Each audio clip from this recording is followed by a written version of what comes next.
Giyera raw ang sagot ni Chinese President Xi Jinping kay Pangulong Duterte sakaling ipilit ng Pilipinas ang pag-angkin sa ilang teritoryo sa West Philippine Sea.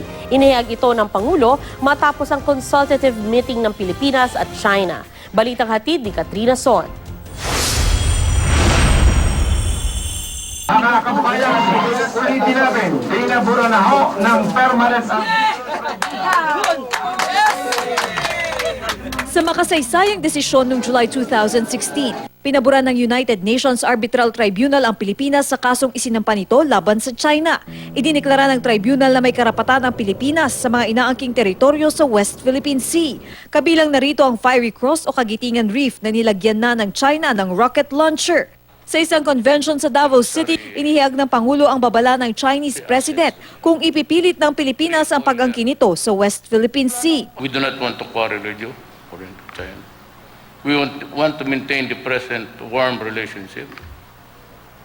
But if you force the issue, we'll go to war. Ano pa bang sabihin ko? Pero ayon sa Pangulo, may binigyang diin din siya kay President Xi Jinping. Sinabi ko talaga harap-harapan. That is ours and we intend to drill oil there.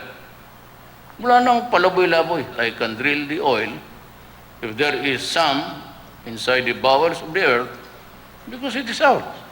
At kung magkagyera man daw, So we seek the help of America, a concerted effort of all the member states of the United Nations.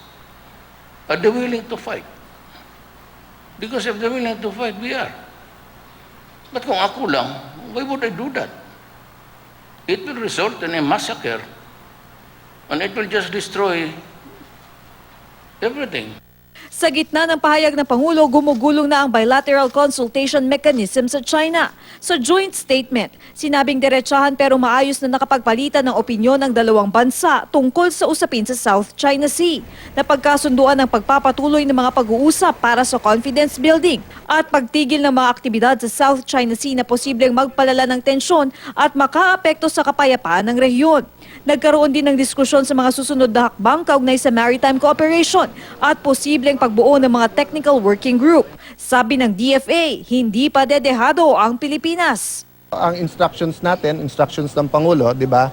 We will fight for our territory and we will not give up a single inch of our soil or our waters. Katrina Son, GMA News.